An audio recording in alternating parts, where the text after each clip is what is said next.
Hey there, I'm so glad you came. Before we dive into the activities that I have planned for us, I want to share a little story because we're stepping into a moment with roots. And by roots, I mean that Mischief Night didn't start yesterday. It's actually older than we are. And that's right, because it began in England in, I'd say, around 1790 in Oxford. And initially, the first Mischief Night was associated not with Halloween, but with May Day. And in England, on the eve of May Day, they would pull little pranks like moving the garden gate or turning signs upside down, tapping on doors, or, mistakenly misplacing items. But over time, as traditions evolved and people relocated, the spirit of mischief relocated too. And for many places, especially here in the US, it settled on October 30th, which is the night before Halloween. And so by the 1930s and 1940s, newspapers and people began to referring it as Mischief Night. And it was distinctively this night, the night before Halloween, when kids and teens would play pranks like soaping people's windows or toilet papering their trees and, doing that little ring and run, ringing doorbells. And then when the door opened, nobody was there. Even though in some areas it did become like crazy and chaotic, like just look up Devil Night in Detroit and you'll see what happened. But for the most part, people have worked to maintain its original playful spirit. So back to Mischief Night. When I say, tonight the rules feel a little thinner, what I mean is that we are stepping into a night that has a history of maybe quote unquote bending the rules. And by that I mean like this is a night of kind of letting go a little bit and embracing surprise and softening our boundaries just a little bit.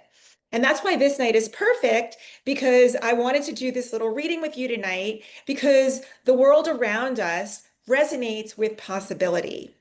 And we're always resonating with possibility, right? So let's pull a card and a charm and, let's see what comes up. So are you ready to lean in? Let's do it. So here's how it's going to work. I have with me my trusty dusty tarot deck and on my left, and on my right, I have my charm kit, which I have poured into my beautiful little peacock teacup.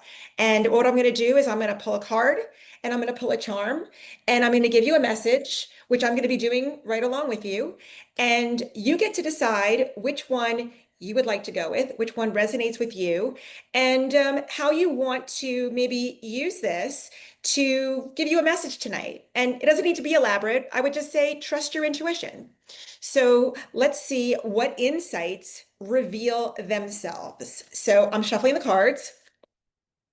And I'm going to shuffle just a little bit until we either get a flyer. If not, the next shuffle, I'm just going to pull the card that's on top. And we got the King of Cups. I love that. The King of Cups is a king who has mastered his heart. He lives in the waves. Look at him. His throne is literally sitting in the waves where emotion, intuition, and feelings swirl, but they do not drown. Here he's learning to surf gently and he's calm when the storm comes. So, what he wants to know is you don't have to shut down your feelings to be strong. Strength can be soft. So tonight, I want you to lean into balance. I want you to let your heart speak, but I don't want it to let you drag you under. You're allowed to stay and to feel anchored in your life. So maybe if you want, write what's raw and then let it hold some space for you. Maybe you offer kindness to yourself or to someone else. The King of Cups said, lead with the heart that's been tempered by wisdom. There's your message from the King of Cups tonight for Mischief Night. All right, now let's move to the charms. So what I do always with the charm is I always say, dig around until you find something and then just pick one out until, you get the message. And here it is. We pulled the lantern. This is your little guiding light, excuse me, your little guiding light in the dark. Can you see that lantern? The lantern doesn't blind you with brilliance. It glows in a very steady way. It reveals the next steps and takes you there one step at a time. It doesn't show you the whole path, the lantern, but it shows you enough. And what wisdom it wants to share is don't rush to see everything. Start with the small light. Start right here, right now. Maybe you do the thing that feels possible right now, not the thing that you think should be possible. How does that land? Maybe you move towards something you've been afraid to see. The lantern says, trust the small light and let that lead you. All right. So those are our card and charm for tonight. So whichever one you choose, when your symbol appeared, I invite you to ask, what do you want me to try tonight? Don't force an answer. Just let it come naturally. And it might be small, it might feel silly. And you know what? Whatever it is, that is perfectly fine. So that is our little ritual tonight. So if the symbol spoke to you, sit with it. Maybe tonight you'll do the small thing that it nudged you to do. And you know what? The bottom line is you don't need a 5-year plan. Curiosity is enough. So consider carrying this idea. Write it down, put it in your pocket. If you feel inspired, I would love to hear or see what comes up for you. So maybe snap a picture or just tag me and use the hashtag pick your mischief.